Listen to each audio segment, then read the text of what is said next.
Bienvenidos a la segunda sección de nuestro tema, Estarás conmigo en el paraíso. Decíamos que, dependiendo de dónde le pongamos la coma al versículo 43, el versículo nos dice una cosa o la otra, ¿ok? Y que quien decide dónde ponerle la coma debe ser la misma escritura. Estábamos por contestar la pregunta, ¿nos da la Biblia la pista para saber dónde ponerle la coma? Sí, 100%. ¿Por qué? Es muy simple. ¿Cuál es la promesa? Que ese ladrón estaría con Cristo en el paraíso. Noten que la promesa no es, estarás en el paraíso, sino estarás conmigo, tú y yo juntos. Esa es la promesa. Eso es clave. Estarás conmigo en el paraíso. ¿Dónde es el paraíso? ¿Dónde es el paraíso? Es el cielo. 2 Corintios 2. 2 Corintios 2.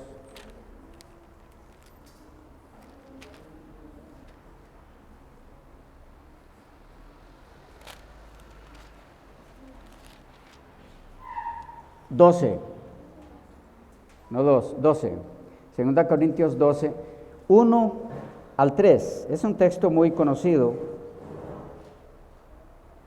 Dice, ciertamente, está hablando el apóstol Pablo, ciertamente no me conviene gloriarme, pero vendré a las visiones y a las revelaciones del Señor.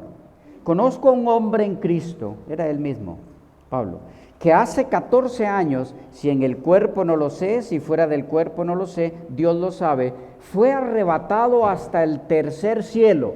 Eso, si en el cuerpo o fuera del cuerpo, lo que está diciendo Pablo es, si me llevaron literalmente o si fue en visión. No sé explicarlo, dice él, no sé. El asunto es que fui al tercer cielo. 3, y conozco al tal hombre, si en el cuerpo o fuera del cuerpo no lo sé, Dios lo sabe, que fue arrebatado al paraíso, donde oyó palabras inefables que no le es dado al hombre expresar.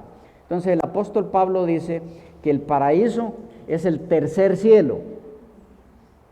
El tercer cielo es la morada de Dios. El primer cielo es lo que nosotros vemos, el firmamento, donde están las nubes, ¿ok? El firmamento que contemplamos, la atmósfera.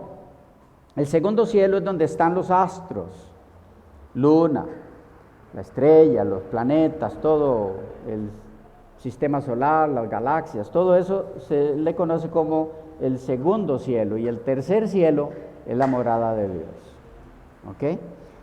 El paraíso es donde Dios mora, el cielo. Lo vemos también en Apocalipsis 2:7. Apocalipsis 2:7. El que tiene oído oiga lo que el Espíritu dice a las iglesias. Al que venciere le daré a comer del árbol de la vida, el cual está en medio del paraíso de Dios. El paraíso está en el cielo, ¿ok? Lo mismo podemos encontrar en Apocalipsis 22. Apocalipsis 22, 1 al 5. Después me mostró un río limpio de agua de vida, resplandeciente como el cristal que salía del trono de Dios y del Cordero. En medio de la calle de la ciudad, está hablando de la Nueva Jerusalén, en medio de la calle de la ciudad, a uno y a otro lado del río, estaba el árbol de la vida, que produce 12 frutos, dando cada mes su fruto, y las hojas del árbol eran para la sanidad. El texto original dice para servicio de las naciones. Y no habrá más maldición, y el trono de Dios y del Cordero estará en ella, y sus siervos le servirán, y verán su rostro, y su nombre estará en sus frentes. No habrá allí más noche, y no tienen necesidad de luz de lámpara ni de luz del sol, porque Dios el Señor los iluminará, y reinarán por los siglos de los siglos. Entonces, el paraíso, donde está el árbol de la vida, no es otra cosa que ah, donde está el trono de Dios, el cielo. Claros ahí. Volvemos a nuestro texto, Lucas 23. Estarás conmigo en el paraíso. Entonces el paraíso es el cielo. La pregunta es, no olviden lo que mencionamos anteriormente, que es clave. La promesa es: estarás conmigo. No está diciéndole que lo haría llegar de alguna forma a él solo. No estarás allá, estarás conmigo en el paraíso. La pregunta entonces es: ¿fue Jesús al cielo el día que murió? Porque la promesa es: estarás conmigo en el paraíso. Y si el paraíso es el cielo, para que el ladrón arrepentido estuviera con Cristo en el paraíso, Cristo tenía que haberse ido al cielo cuando murió. ¿Me van siguiendo? Enseña la Biblia que Cristo fue al cielo al morir. En Juan 20, cuando Cristo resucitó, 3 días después de la promesa que le hizo al moribundo ladrón. Juan 20, en ocasión de la resurrección, dice Jesús a María, que fue la que lo miró allí, fuera de la tumba. Dice: Jesús le dijo: no me toques, no me agarres, no me detengas, porque aún no he subido a mi Padre. ¿Dónde que está el Padre? Padre nuestro que estás en los cielos. Entonces, no me toques porque aún no he subido a mi Padre, mas ve a mis hermanos y dile: subo a mi Padre y a vuestro Padre, a mi Dios y a vuestro Dios. Jesús entonces, después de resucitado, 3 días después de haberle prometido al ladrón que estaría con él en el paraíso, o sea, en el cielo, viene ahora a decirle a María: todavía no he subido a mi Padre, todavía no he subido al cielo.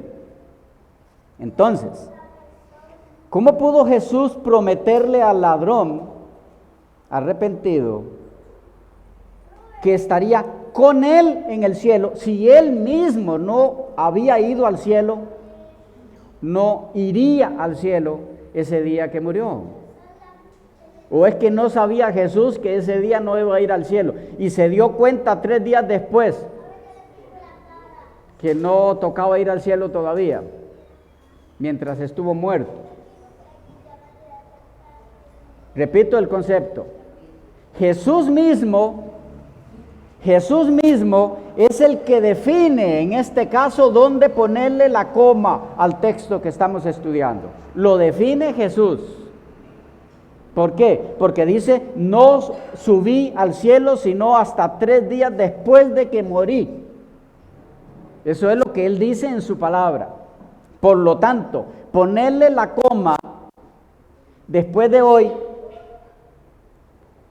dejando el texto: de cierto te digo, antes de hoy más bien, dejando el texto: de cierto te digo, coma, hoy estarás conmigo en el paraíso, es hacer mentir a Jesús, porque le estaría haciendo una promesa que no le cumplió, porque él mismo no fue al cielo ese día.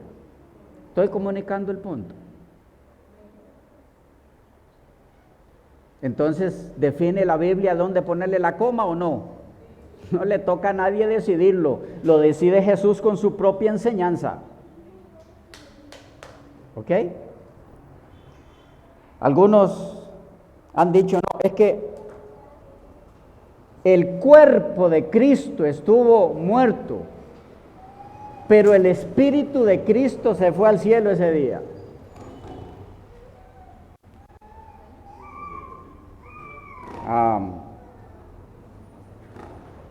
Entonces, si eso es así, si lo que se fue al cielo el mismo día que Cristo murió, o sea, si el mismo día que Cristo murió, su espíritu se fue al cielo y fue el cuerpo lo que quedó aquí, entonces tenemos un problema serio. Un problema serio. Y es, ¿qué fue lo que resucitó? ¿El cuerpo solo? Resucitó el cuerpo solo, porque si el Espíritu se fue al cielo, el Espíritu de Cristo se fue al cielo cuando su cuerpo murió, entonces ¿qué fue lo que resucitó? ¿O resucitó el Espíritu que estaba en el cielo? ¿Cómo es eso?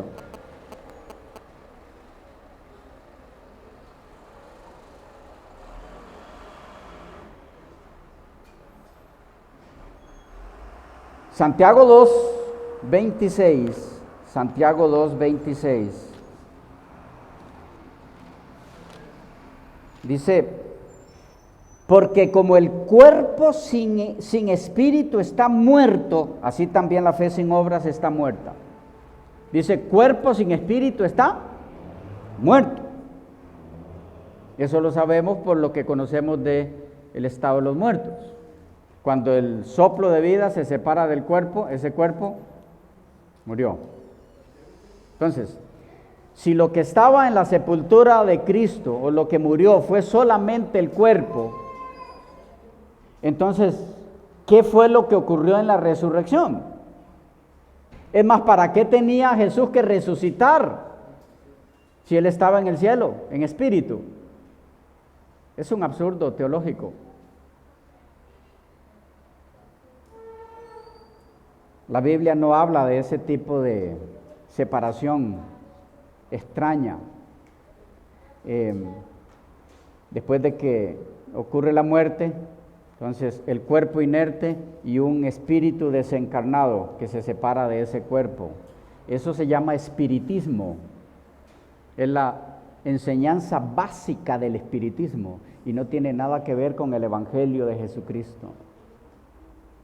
La enseñanza bíblica sobre los muertos es que cuando ocurre la muerte, el soplo de vida se separa del cuerpo, pero ese soplo de vida no era un ente pensante, no era un ser, no era un alguien, era algo que unido al cuerpo, mientras estaba unido al cuerpo, entonces ambos componen un alguien. ¿Ok? Eso pueden verlo en el tema ¿a dónde vamos al morir?, que está subido también hace algún rato. Bien, entonces, si cuando Cristo murió lo que sucedió fue que su espíritu se fue al cielo y por eso le dijo al ladrón que estaría con él, entonces toda la enseñanza bíblica sobre la resurrección de Cristo es un fraude. No tendría por qué resucitar, él se fue al cielo desde que murió. Volviendo al punto, entonces Jesús le dijo, de cierto te digo, hoy estarás conmigo en el paraíso. ¿Cuál es la forma correcta entonces de leerlo? La única que calza con la unidad de la Biblia, que no choca con ningún concepto bíblico, es, de cierto te digo, hoy, estarás conmigo en el paraíso. ¿Ok? Si ustedes toman en cuenta que la petición que le está haciendo este hombre a Jesús es que se acuerde de él cuando venga en su reino, esta forma última mencionada de colocar la coma calza perfectamente con la petición del ladrón. Calza con la petición del ladrón, calza con el contexto de la Biblia en relación al tema de la resurrección de Cristo, en relación al tema de la ascensión de Cristo, de cuándo ascendió, mientras que ponerle la coma en la otra forma, haciendo a Jesús prometerle a ese hombre llevarlo al cielo el mismo día, choca con la petición del ladrón, porque él pidió ser llevado cuando el reino de Dios se estableciera. Y si el reino de Dios ya se estableció, entonces los cristianos tenemos que hacer como los testigos de Jehová, tener salones del reino. Por eso ellos no tienen lugares de reunión que se llamen distintos, se llaman salón del reino, porque el reino ya se estableció desde 1914. Entonces tendríamos los cristianos que establecer salones del reino, porque ya se estableció el salón del reino desde el año 31, cuando Cristo murió. Si ahí se llevó al ladrón arrepentido al reino, allí se estableció el reino. Entonces eso echa por tierra la segunda venida de Cristo. No hay segunda venida que esperar para establecer el reino, ya el reino se estableció. Entonces no tendría ningún teólogo evangélico derecho a señalar la doctrina falsa de los testigos de Jehová de que el reino de Dios ya se estableció. Si como evangélicos se están estableciendo que ya desde el 31 se estableció, se adelantaron a los testigos a establecer el reino. Más bien los testigos copiaron del mundo evangélico esa doctrina extraña de un establecimiento del reino antes de la segunda venida de Cristo. ¿Estamos? Entonces, ¿qué es lo que tenemos en este texto? Simple. Una simple petición. Acuérdate de mí cuando tu reino se establezca, cuando vengas en tu reino. Y la promesa, estarás en ese reino cuando lo establezca. Estarás conmigo. No olviden, es con Cristo presente. Y Cristo no fue al cielo cuando murió. Si fue al cielo cuando murió, entonces toda la enseñanza de que estuvo muerto 3 días es un fraude, es mentira. Entonces su resurrección es mentira porque nunca murió. Las doctrinas fundamentales del plan de redención se echan por el suelo con la enseñanza de que aquí Jesús le está prometiendo llevarlo al cielo de una vez al morir. Simplemente está diciéndole, cuando venga en ese reino en el que tú quieres estar, cuando yo establezca ese reino, te prometo, hoy te lo prometo, allí estarás. Estarás conmigo para siempre. Y esa misma bendita promesa es para ti, es para mí. Pero noten algo importante.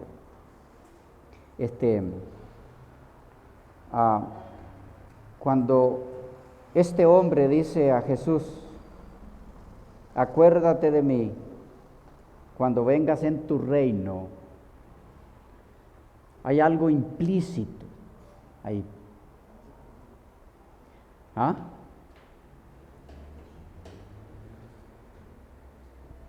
Lo está reconociendo como rey. Al decir acuérdate de mí cuando vengas en tu reino, es porque Él es el rey de ese reino. Al reconocerlo como rey, entonces Él, el de la petición, se está reconociendo como siervo del rey, por lo tanto está aceptando a Jesús como su Señor. Por aceptar a Jesús como su Señor, no solo como su Salvador. Es que aceptar a Jesús como Salvador lo hace cualquiera. Pero usted no va a encontrar un solo texto en la Biblia que diga que nos salvamos por aceptar a Jesús como Salvador. Y si no, búsquelo, dése a la tarea. No hay un solo texto en todo el Nuevo Testamento que diga que nos salvamos por aceptar a Jesús como Salvador. Sí hay muchos que nos dicen que Él es nuestro Salvador, pero no hay uno solo que diga que nos salvamos por aceptarlo como Salvador. ¿Sabían eso? Dice la Escritura, cree en el Salvador Jesucristo y serás salvo. No, aunque Él es el Salvador. Cree en el Señor, es decir, cree en el Salvador como Señor de tu vida y serás salvo. No hay salvación sin aceptar a Cristo como Señor, porque la salvación simplemente es cambio de señorío, cambio del Señor que dirigía mi vida, Satanás, por el Señor que ahora la dirige, que es Cristo. Sin ese cambio de señorío no hay salvación. Y aceptar a Jesús como Señor de nuestras vidas significa ahora tú mandas, yo obedezco. Es fácil aceptar a Jesús como Salvador, como el que murió por mis pecados, pero yo sigo dirigiendo mi vida, que en verdad no sería yo, sino que sigo con el Señor antiguo. Pero ese señor antiguo le hace creer a algunos que se salvan aceptando a Cristo como su Salvador, pero manteniéndolo a él, a su señor antiguo, como su Señor. Cristo como Salvador y Satanás como Señor. Interesante cómo salvarse así. ¿Y cómo sé si Cristo no solo es mi Salvador, sino mi Señor? Jesús fue claro al decir, no es suficiente con que me diga Señor. ¿Cómo sé la diferencia? Puede mirar el video, no todo el que me dice Señor, Señor, y ahí está explicado. Hay una intervención por allá.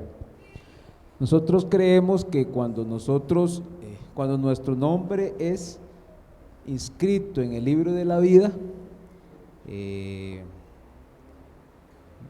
hago la pregunta, más bien, cuando nuestro nombre es inscrito en el libro de la vida, es cuando aceptamos a Jesús como nuestro Señor o cuando aceptamos su sacrificio, o ambas es la misma cosa. O sea, yo puedo aceptar que Él es el Salvador y puedo decir, sí, acepto su sacrificio, pero no aceptarlo como Señor. ¿En qué momento de esos dos que parecieran diferentes es inscrito mi nombre en el libro de la vida para contarme como de su casa? Hay una pista que puede ayudarnos, que es cuando se habla del libro de la vida, se hace mención del libro de la vida del Cordero que fue inmolado desde el principio del mundo. O sea que el libro de la vida más está relacionado con los que aceptan al Cordero. Y la aceptación del Cordero está más relacionado con Cristo como Salvador que como Señor. La aceptación de Cristo como Salvador es el primer paso en la vida del creyente. Su nombre es anotado en el libro de la vida del Cordero, es decir, la vida que el Cordero dio, por eso que se llama el libro de la vida, pero no termina ahí, de la vida del Cordero que fue inmolado desde el principio del mundo. La vida que el Cordero dio, cuando yo lo acepto como mi sustituto en la cruz, cubre la mía, la vida de Él. Él sustituye la mía. Él murió la muerte que me tocaba sufrir a mí y por lo tanto me ofrece vida. En ese contexto es que está el nombre en el libro de la vida. Pero se espera que el que acepta a Cristo como su Salvador, a partir de ese momento empiece un proceso que le ayude a entender que lo llevará a que su nombre se mantenga en el libro de la vida del Cordero es aceptándolo como Señor. Por eso es que Jesús habló de que rogaran porque sus nombres se mantuvieran en el libro, lo que implica que los nombres en el libro de la vida pueden ser borrados. En otra ocasión promete a una de las iglesias del Apocalipsis, y no borraré su nombre del libro de la vida. O sea que hay algunos nombres que sí va a borrar. Entonces, tal vez la pregunta sería, ¿y si ya se ha aceptado a Él como Señor, además de Salvador, podría ese nombre llegar a ser borrado?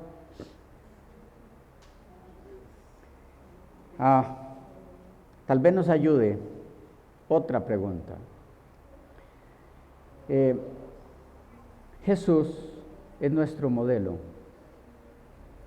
y vino a funcionar a este mundo como siervo, según Filipenses 2. Según Isaías, Él es el siervo sufriente, el siervo de Yahweh. Entonces, Jesús fue siempre siervo, o sea que siempre tuvo al Padre como Señor. Pero, teniendo al Padre como Señor de su vida, como modelo para nosotros, ¿ok? Como modelo para nosotros. Él nunca tuvo que cambiar de Señor como nosotros. El Padre siempre fue su Señor desde que fue engendrado Cristo, ¿ok? Pero la pregunta sería, Cristo, quien tuvo siempre al Padre como su Señor, ¿necesitó mantener esa relación o podía Él tener libertad? Vaya, se dio el lujo en algún momento de que en algún segundo de su vida el Padre no fuera su Señor. Nunca se desligó, nunca se desconectó. El Padre siempre fue su Señor. Entonces, al darnos Él ese ejemplo, nos debe indicar que aun cuando hayamos dado nosotros los dos pasos, tanto aceptado a Jesús como Salvador, como también como Señor, eso debe mantenerse.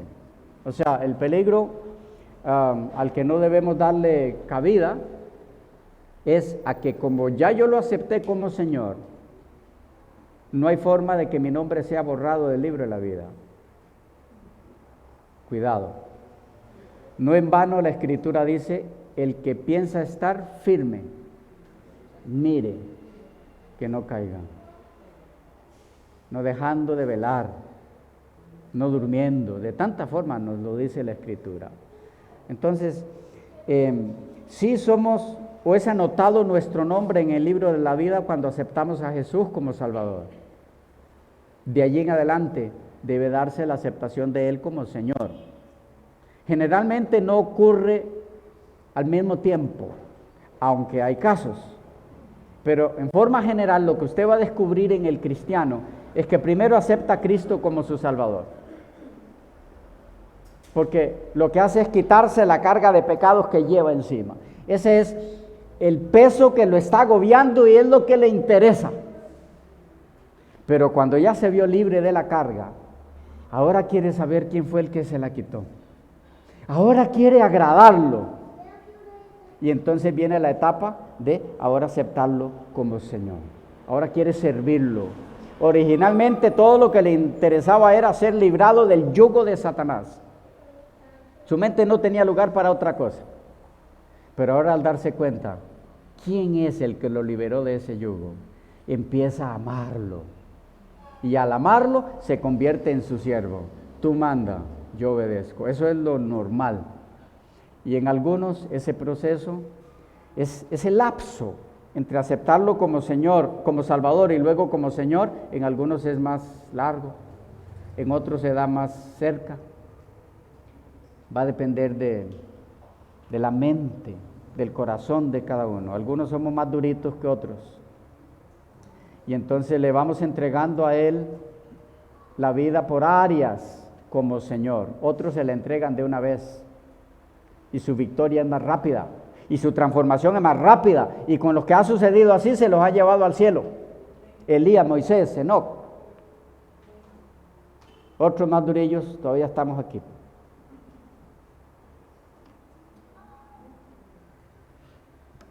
Yo sé que no es parte del tema, pero me interesa para aprovechar que se mencionó. Ok, estamos claros con el asunto de en el momento que es escrito, se escribe el nombre de la persona en el libro de la vida del Cordero. La pregunta ahora es, en ese momento esa persona pasa a ser parte de lo que el texto dice en relación al juicio, que el juicio va a iniciar por la casa del Señor, o sea, ya pasaría a ser parte de la casa del Señor. Sí, es correcto, porque de todas maneras ese juicio que empieza con la casa de Dios es el juicio investigador. Y en el juicio investigador, el juicio investigador estaba tipificado, simbolizado por el juicio investigador, el Yom Kippur de Levítico 16, donde los únicos que entraban en ese juicio eran aquellos que durante el año habían traído cordero. Porque en el cordero depositaban figurativamente sus pecados y los pecados eran transmitidos al santuario, y esos pecados que habían sido transmitidos al lugar santísimo eran los que había que sacar el día de expiación. Pero si alguien no había traído cordero, esos pecados no habían sido transmitidos, permanecían en la persona. El día de expiación no era para ellos, no eran tomados en cuenta. Es lo mismo que el Señor Jesús indica en Juan 3. Miren, Juan 3.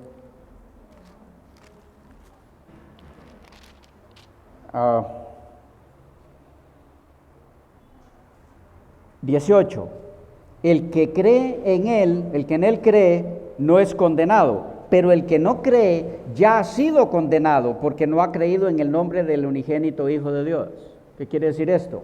Que los que entran en juicio para determinar qué hacer con sus vidas son los que aceptan al Cordero. En el día de expiación, los nombres que se tomaban en cuenta eran los que habían llevado Cordero. ¿Qué significaba eso? Que en la realidad los que pasarían al juicio de Dios son los que aceptan el Cordero, o al Cordero, al Señor Jesucristo. Por lo tanto, las personas que no han aceptado a Jesús como el Cordero de Dios que quita el pecado del mundo, no pasan a ser juzgados en el juicio investigador. Es que no tienen por qué ser juzgados, ya fueron juzgados. A ver si lo explico de otra forma para cerrar.